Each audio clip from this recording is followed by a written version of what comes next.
प्यारे बच्चों, आज हम नया चैप्टर शुरू करने जा रहे हैं इकाई 10 में, तरंगों का अध्यारोपण।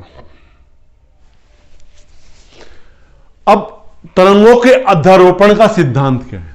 हम तरंगों का अध्यारोपण करने जा रहे हैं। तरंगों के अध्यारोपण का सिद्धांत बेटे ये इंपॉर्टेंट है, आप आगे 12th में भी पढ़ोगे अध्यारोपण का सिद्धांत। यहां पे हम तरंगों की बात कर रहे हैं। तो तरंगों का अध्यारोपण क्या है? जब किसी माध्यम में दो या दो से अधिक तरंगे एक साथ सरल रेखा में चलती हैं तो उनका परिणामी विस्थापन उनके किसके जो प्रत्येक तरंग है उसके तरंग के विस्थापनों के सदिश योग के बराबर होता है। इसमें सदिश योग का मतलब क्या होता है? मतलब एक साथ माध्यम में दो तरंगे चल रही हैं, ये दो तरंगे चल रही हैं, इसका विस्थापन y1 है, इसका विस्थापन y2 है। तो अध्यारोपण का सिद्धांत कहता है जब हम इस तरंग का विस्थापन लेंगे तो दूसरी तरंग को क्या मानेंगे? अनुपस्थित मानेंगे। जब इस तरंग का विस्थापन लेंगे तो इस तरंग को अनुपस्थित मानेंगे। तो इसके अनुसार क्या हुआ? जब किसी माध्यम में दो या दो से अधिक तरंगे एक साथ सरल रेखा में चलती हैं, किस में चलती हैं? सरल रेखा में चलती हैं, तो किसी क्षण माध्यम के किसी कण का विस्थापन उन तरंगों के अलग अलग विस्थापनों के सदिश योग के बराबर होता है। तो किसी क्षण माध्यम के किसी कण का विस्थापन उन दोनों तरंगों के अलग अलग विस्थापनों के सदिश योग के बराबर होता है। इसे क्या कहते हैं? अध्यारोपण का सिद्धांत कहते हैं। किसका सिद्धांत कहते हैं बच्चों? अध्यारोपण का सिद्धांत। मान लिया एक तरंग का विस्थापन ले रहे हैं तो दूसरी तरंग को क्या मानेंगे? अनुपस्थित मानेंगे। यह सिद्धांत सभी तरंगों के लिए सत्य है, परंतु बड़े आयाम की तरंगों के लिए सत्य नहीं है। मतलब जिसके एम्पलीट्यूड ज्यादा होते हैं, जो तरंगे अधिक आयाम से चलती हैं, जिनका आयाम अधिक होता है जिन तरंगों के लिए, उनके लिए सत्य नहीं है। तो मैं इसमें क्या हो जाएगा? हमने दो तरंगे ली तो इसमें क्या हो जाएगा? Vector y is equal to vector y1 plus vector y2, ये विस्थापनों के सदिश योग के क्या होता है? बराबर होता है। अध्यारोपण का सिद्धांत का उपयोग हम किस में करते हैं? परावर्तन में, व्यतिकरण में, अप्रगामी तरंगों में लेते हैं। व्यतिकरण क्या होता है? व्यतिकरण एक सीधी सी भाषा में हम कहते हैं जब तरंगे संचित होती हैं तो ऊर्जाओं का पुनर्वितरण। कैसे? जब समान आवृत्ति तथा नियत प्रारंभिक कालांतर से वाली दो तरंगे एक साथ चलकर अध्यारोपित होती हैं तो उसे क्या तरंगों का व्यतिकरण कहते हैं। जब समान आवृत्ति तथा एक निश्चित प्रारंभिक कालांतर के साथ दो तरंगे किसी माध्यम में चलती हैं तो इस घटना को तरंगों का क्या कहते हैं? व्यतिकरण कहते हैं। विस्पंद क्या होता है? दूसरी टर्म आती है विस्पंद। विस्पंद बीट्स, इसे भी डिटेल में पढ़ेंगे। तो इसमें क्या होता है? जब लगभग समान आवृत्ति की दो तरंगे एक साथ एक ही दिशा में चलकर अध्यारोपित होती हैं तो इस घटना को क्या कहते हैं? विस्पंद कहते हैं। मतलब लगभग समान आवृत्ति की, इनकी आवृत्तियों का अंतर 10 से कम होना चाहिए। क्या हो रहा है? दो ध्वनि तरंगे एक ही दिशा में चलकर अध्यारोपित होती हैं तो इस घटना को क्या कहते हैं? विस्पंद कहते हैं। फिर आती है अप्रगामी तरंग। कौन सी तरंग? अप्रगामी तरंग। जब समान आवृत्ति की तथा समान आयाम की दो तरंगे एक ही सरल रेखा में परंतु विपरीत दिशाओं में चलकर अध्यारोपित होती हैं। फिर ध्यान से सुनना। जब समान आवृत्ति तथा लगभग समान आयाम की दो तरंगे विपरीत दिशा में एक दूसरे पर अध्यारोपित होती है तो इसमें क्या होती है? अप्रगामी तरंगे बनती है। तुमने प्रकाश के अध्यारोपण से बताया, आपको क्या बताया? व्यतिकरण बताया, विस्पंद बताया, अप्रगामी तरंग बताया। इन्हें हम डिटेल में पढ़ेंगे। अब हम बात करेंगे ध्वनि तरंगों का परावर्तन। ध्वनि तरंगों का प्रावर्तन। क्या होता है ध्वनि तरंगों का प्रावर्तन, अगर हम समझना चाहेंगे तो प्रावर्तन क्या होता है? प्रकाश के लिए कहते हैं जब प्रकाश किससे टकराता है, चमकीली सतह से टकराता है, तो उसी माध्यम में वापस लौट आता है। वह माध्यम जिसकी एक निश्चित, इस प्रावर्तन को समझाने के लिए हम कुछ चीजें बताएंगे। वह माध्यम जिसकी एक निश्चित परिसीमा होती है। आप अपना घर बनाते हैं, घर के चारों तरफ बाउंड्री वॉल बनाते हैं। जब बाउंड्री वॉल बनाते हैं वो आपकी निश्चित सीमा होगी, उसके बाहर जो हो रहा है आपको मतलब नहीं है। लेकिन आपकी बाउंड्री के अंदर कोई क्रॉस करने आता है तो आप कहते हैं स्टॉप, नो गो। जिसको आना देना चाहते हैं गेट खोल देते हैं, वो आ जाता है, जिसको मना करते हैं नहीं आएगा, क्योंकि वो आपकी परिसीमा होगी। जिसकी सीमाएं अन्य माध्यमों से स्पष्ट पृष्ठों द्वारा अलग होती है। जैसे आपके घर की बाउंड्री है, दूसरे के घर की बाउंड्री से अलग है, स्पष्ट है, ये मेरे घर की बाउंड्री है, आपके घर की बाउंड्री है। तो एक ऐसा माध्यम जिसकी निश्चित परिसीमा होती है तथा जिसकी सीमाएं अन्य माध्यमों से स्पष्ट रूप से क्या होती है, अलग होती है, बद्ध माध्यम कहलाता है। क्या कहलाता है? बद्ध माध्यम कहलाता है। कौन सा माध्यम? बद्ध माध्यम। तो बद्ध माध्यम केवल कुछ निश्चित आवृत्तियों से ही कंपन करते हैं, मतलब सभी से कंपन नहीं करते। जो बद्ध माध्यम है वो केवल कुछ निश्चित आवृत्तियों से ही कंपन करते हैं। यह आवृत्तियां उस माध्यम की अभिलाक्षणिक आवृत्तियां कहलाती हैं। मतलब एक माध्यम है, एक निश्चित आवृत्ति से ही कंपन करेगा, वो आवृत्ति क्या कहलाएगी? उसकी अभिलाक्षणिक आवृत्ति। जैसे सितार का तार, बांसुरी का वायु स्तंभ। बद्ध माध्यम दो प्रकार के होते हैं, कठोर या दृढ़। जो हमारे बद्ध माध्यम की हम बात कर रहे हैं यहां पे, बद्ध माध्यम हमारे दो प्रकार के होते हैं, कठोर या दृढ़। दूसरा क्या होता है? मुक्त या कोमल। कोई भी नाम दे दो। अब आपने कहा सर ये क्या होता है? जैसे अगर हमने दो तारों को 2 कीलों से बांधकर खींच रखा है तो ये इसके क्या कहलाएंगे? दोनों सिरे क्या होंगे? दृढ़ सिरे। ये कौन से सिरे हो गए? दृढ़ सिरे। कौन से सिरे हो गए? दृढ़ सिरे, राइट। अब मुक्त में क्या होगा? जैसे एक वायु स्तंभ है, ये इसका बंद पृष्ठ यहां पे कौन सा हो गया? मुक्त हो गया। और ये वाला पृष्ठ क्या हो गया? दृढ़ हो गया। तो वायु स्तंभ का खुला सिरा मुक्त हो गया और बंद सिरा क्या हो गया? दृढ़ सिरा हो गया। तरंगों का परावर्तन।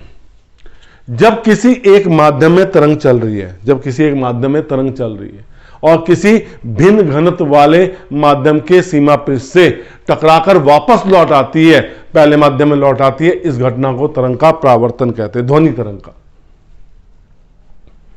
का क्या है? जब तरंग एक माध्यम में चल रही है, दूसरे माध्यम की सीमा पृष्ठ से टकराकर, जो भिन्न घनत्व वाला है, मतलब एक वायु हो गई एक जल हो गया, तो वायु से जा रही है, जल में जब पहुंची, तो जब वो जल में पहुंची तो क्या हुआ?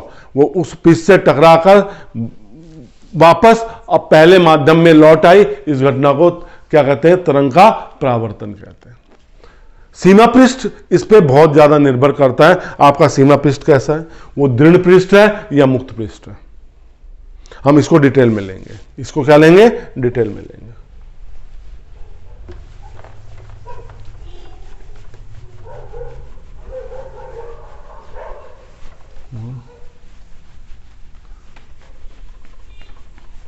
हम दोनों पृष्ठों से परावर्तन का अध्ययन करेंगे। मतलब परावर्तन क्या हो गया? जैसे प्रकाश का आप जानते हैं परावर्तन क्या होता है? प्रकाश में चमकीली सतह से टकरा के आती है, मतलब एक माध्यम से दूसरे माध्यम में जा रही है, दूसरे माध्यम के परिसीमा पृष्ठ से क्या हुई? टकरा के वापस आ गई थी। ये तो हम बहुत अच्छी तरह से जानते हैं। अब जो तरंगे हैं, तरंगे भी एक माध्यम से दूसरे माध्यम में जा रही है, भिन्न घनत्व वाले, और उसकी परिसीमा से टकरा के वापस आ रही है। हम किस दृढ़ तल से परावर्तन को अध्ययन करेंगे? दृढ़ पृष्ठ से परावर्तन। दृढ़ पृष्ठ से या दृढ़ तल से दो आप, उससे परावर्तन। हम इसके लिए क्या करते हैं? जब तरंग किसी विरल माध्यम से चलती हुई सघन माध्यम के सीमा पृष्ठ से परावर्तित होकर वापस लौट आती है तो इस घटना को क्या कहते हैं? दृढ़ तल से परावर्तन कहते हैं। किससे कहते हैं? दृढ़ तल से। ये देखो, ये एक दृढ़ पृष्ठ है, दृढ़ पृष्ठ।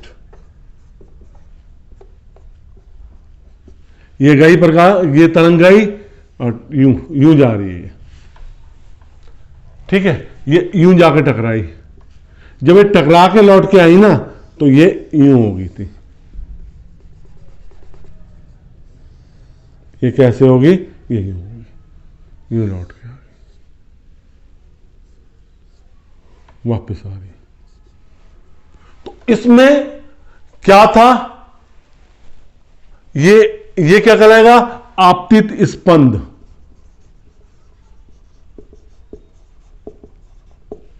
और ये क्या कहलाएगा? परावर्तित स्पंद।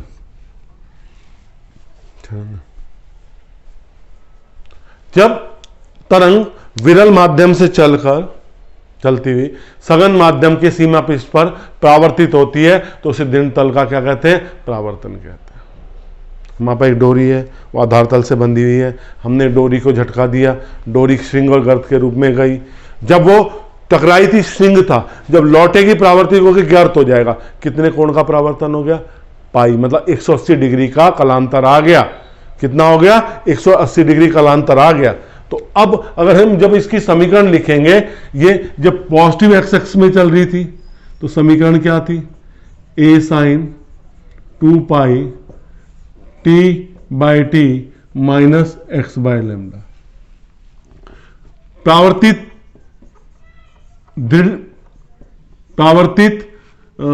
तरंग की समीकरण,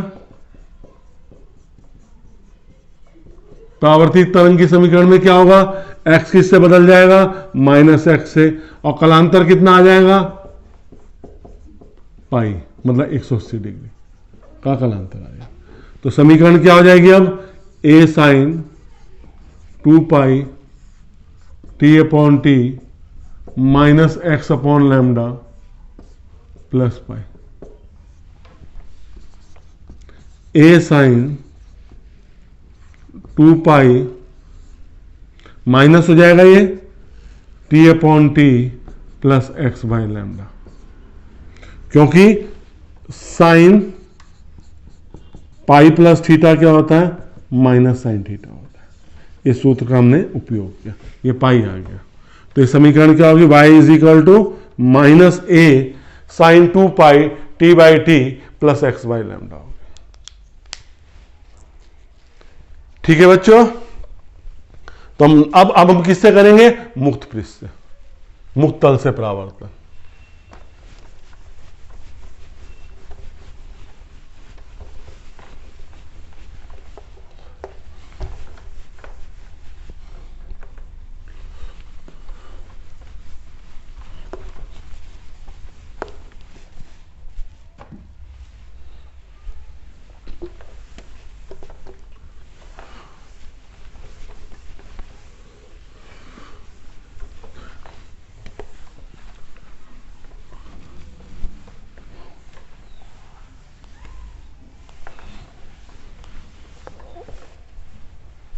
मुक्त तल से परावर्तन, मुक्त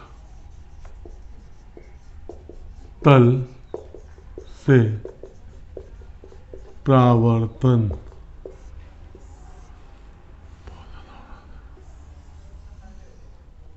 ये मुक्त तल है। जैसे हमने एक गांठ बांध दी थी, अब हमने उसमें क्या छल्ला टाइप का बांध के छोड़ दिया, तो इसमें क्या होगा? ये आपतित स्पंद आ रहा है, आपतित स्पंद। अब जब ये टकरा के जाएगा तो ऐसे ही टकरा के जाएगा, परावर्तित स्पंद, परावर्तित स्पंद। तो मतलब इसमें क्या होगा? जैसे समीकरण थी हमारी y is equal to a sine 2 pi t/t minus x by lambda, ये आपतित स्पंद की हुई। परावर्तित तरंग की समीकरण में कलांतर नहीं आया, कोई कला में अंतर नहीं आया। जो क्या थे, निस्पंद थे। वो जब हमने डोरी, जैसे हमने डोरी लिए, एक डोरी का सिरा हाथ में रखा, दूसरी डोरी के मुक्त सिरे मतलब एक गोल घेरा बना के डाल दिया, गांठ नहीं बांध दी, तेजी नहीं, मतलब पूरा टाइट नहीं किया, उसे ढीला छल्ला सा बना के दूसरे पीस उसमें तार में डाल दिया। तब हम जो झटका जब देंगे तो तरंग ऐसे चलेगी, आपतित स्पंद और ये परावर्तित स्पंद। अब समीकरण क्या हो जाएगी, y is equal to a sin 2 pi t by t minus x by lambda, y is equal to a sin 2 pi t by t plus x by lambda. ये परावर्तित तरंग की क्या आ जाएगी, समीकरण आ जाएगी। किससे, मुक्त सिरे से। बच्चों अब हम आपको अप्रगामी तरंगों का बनना समझा रहे हैं। ये मुक्त पृष्ठ से हमने दृढ़ पृष्ठ से और मुक्त पृष्ठ से परावर्तन को पढ़ा है हमने। अप्रगामी तरंग होती क्या है, जब दो तरंगे जिनकी आवृत्तियां समान है, आयाम समान है, एक दूसरे से विपरीत दिशा में आकर अध्यारोपित होती है, तो जो तरंग बनती है उस तरंग को क्या कहते हैं बेटा, अप्रगामी तरंग कहते हैं। फिर सुनो, जब दो तरंगे जिनकी आवृत्ति समान है, एक आयाम समान है, एक दूसरे से विपरीत दिशा में आकर अध्यारोपित होती है, तो जो तरंगे बनती हैं उन तरंगों को क्या कहते हैं, अप्रगामी तरंगे कहते हैं। क्या कहते हैं, अप्रगामी तरंगे। अप्रगामी तरंगे, इसे कहते हैं अंग्रेजी में स्टेशनरी वेव।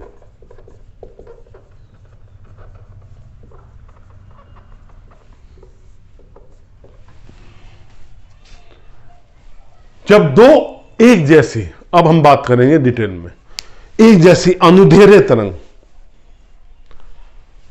या अनुप्रस्थ प्रगामी तरंग किसी बद्ध माध्यम में एक ही चाल से चलती है परंतु विपरीत दिशा में, दो है, जब दो एक जैसी, जब दो एक जैसी, एक तरंग इधर से आ रही है, एक तरंग इधर से आ रही है, अध्यारोपित होगी, आपको कौन सी तरंग मिलेगी बेटे,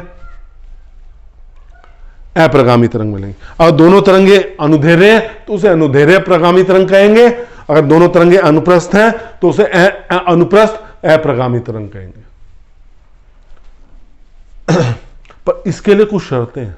क्या है, इसके लिए कुछ शर्तें, क्या शर्तें कहती है वो, क्या शर्तें कहती है, इसके लिए सबसे पहली शर्त कहती है कि बद्ध माध्यम की एक निश्चित परिसीमा होनी चाहिए। जो हमने माध्यम लिया है उसकी क्या होनी चाहिए, एक निश्चित परिसीमा होनी चाहिए।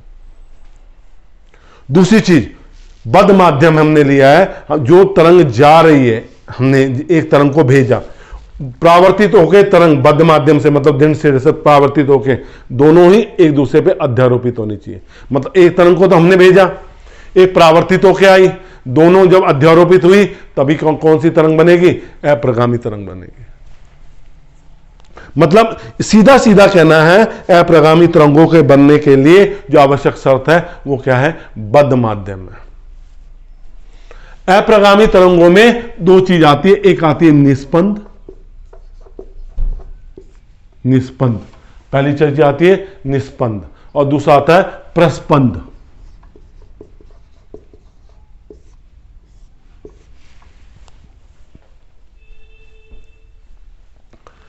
तो जो हमारी तरंग चलने लग रही है, तो जहां पर तरंग अध्यारोपित होगी, जो दो तरंगे एक दूसरे से विपरीत दिशा में आ रही है, तो कुछ बिंदुओं पे परिणामी शून्य होगा, इसे क्या कहते हैं, निस्पंद कहते हैं। निस्पंद, जहां पे परिणामी शून्य होगा, अभी बताएंगे नोट्स।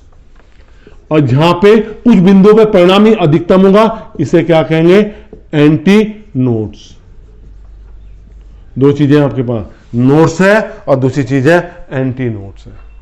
जब अप्रगामी तरंगे माध्यम के, जब अप्रगामी तरंगे जिस बद्ध माध्यम में उत्पन्न होती है, तो जब बद्ध माध्यम में उत्पन्न होती है तो उसके कुछ बिंदुओं पर परिणामी विस्थापन शून्य होता है, अर्थात बिंदु स्थायी रूप से विरामावस्था में होते हैं, इन्हें क्या कहते हैं, निस्पंद कहते हैं। जबकि माध्यम के कुछ कण अधिकतम विस्थापन से कंपन करते हैं, अधिकतम विस्थापन की स्थिति में होते हैं, इन्हें क्या कहते हैं, प्रस्पंद कहते हैं। दो नोड्स के बीच की दूरी λ/2 होती है। दो एंटीनोड्स मतलब प्रस्पंद के बीच की दूरी भी एक निश्चित दूरी होती है, λ/2 होती है। लेकिन नोड और एंटीनोड के बीच की दूरी क्या होती है? λ/4 होती है। मैं आपको इस तरंगों का बनना भी समझा रहा हूं अभी, अप्रगामी तरंग कैसे बनती है। देखो, एक तरंग ऐसे आ रही है, ठीक है, दूसरी तरंग ऐसे आ रही है। जरा सही नहीं बनी बेटे, एक मिनट को। हम आपको स्टेशनरी इसलिए कहते हैं, मैंने आपको अंग्रेजी में वर्ड यूज किया स्टेशनरी वेव। दोनों तरंगों के अध्यारोपण से जो तरंग उत्पन्न होती है वो दिखाई देती है, दोनों तरंगें नहीं दिखाई देती जिनसे वो उत्पन्न हो रही है। एक तरंग तो ऐसे आ रही है बेटा, दूसरी तरंग ऐसे जा रही है, दिख रहा है? तो ये क्या हो गया?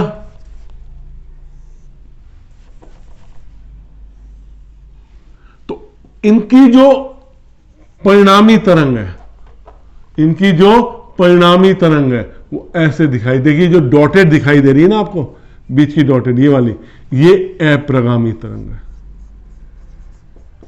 क्योंकि दोनों के आयाम समान है। ये ऐसे जा रही है, ये ऐसे आ रही है, तो विपरीत दिशा में चलने लग रही है। ठीक, एक तरंग ये है, दूसरी तरंग ये है। तो इनकी परिणामी तरंग जो मिलेगी ना, ये डॉटेड वाली लाइन, ये कौन सी होगी? अप्रगामी तरंग। ये कौन सी होगी? अप्रगामी तरंग। तो जब वो समान कला में है, तो यहां पे देखो ना, ये सारे नोड्स बन रहे हैं, और यहां पे क्या बन रहे हैं? एंटी नोड्स और नोड्स दोनों बन रहे हैं। ये देखो, ये नोड है, ये नोड है, ये नोड है, यहां पे मिल रही है। यहां पे नोड है और यहां पे एंटी नोड्स है। क्या है ये? एंटी नोड्स है। बताइए बच्चों, कोई दिक्कत? बच्चों, जो हमने अप्रगामी तरंगें बताई हैं, इसी को हम डिटेल में नेक्स्ट वीडियो में लेंगे, क्योंकि वीडियो बहुत बड़ी हो जाती है, फिर देखने में दिक्कत होती है, क्योंकि इसके डिटेल है। पर अप्रगामी तरंग का किसकी आवश्यक शर्त क्या है? अप्रगामी तरंग कहां कब उत्पन्न होगी? जब बद्ध माध्यम होगा। अप्रगामी तरंग के लिए क्या शर्तें हैं? कि जब बद्ध माध्यम होगा और विपरीत दिशा में दो तरंगें आएंगी। इसमें क्या चीज बनती है? निस्पंद और प्रस्पंद। सारी थ्योरी इस पे चलेगी। देखो, यहां पे परिणामी शून्य, तो ये निस्पंद कहलाएगा, और यहां परिणामी अधिकतम है, ये क्या कहलाएगा? प्रस्पंद कहलाएगा। और दो नोड के बीच का डिस्टेंस है, एंटी नोड के बीच का डिस्टेंस λ/2 होता है, और नोड और एंटी नोड के बीच का डिस्टेंस क्या होता है? λ/4 होता है। बच्चों, मेरा आज चश्मे में प्रॉब्लम हो रखी थी, इसलिए चश्मा नहीं लगाया, तो थोड़ी सी दिक्कत होती है, पर समझाने में तो कोई दिक्कत नहीं है। बेटा, अगर मेरा पढ़ाना आपको समझ में आ रहा है तो मैं वीडियो को लाइक जरूर कीजिए, शेयर भी कीजिए अपने साथियों के साथ, और सब्सक्राइब नहीं किया है तो मेरे चैनल को सब्सक्राइब जरूर कीजिए। आपको अब कितनी भी थोड़े से टॉपिक बचे हैं, वीडियो आपका सिलेबस क्या हो जाएगा? कंप्लीट हो जाएगा। इसके बाद न्यूमेरिकल्स और प्रयोगात्मक मतलब जो प्रयोग हैं उनकी वीडियो बनाने की कोशिश करेंगे। बहुत बहुत धन्यवाद।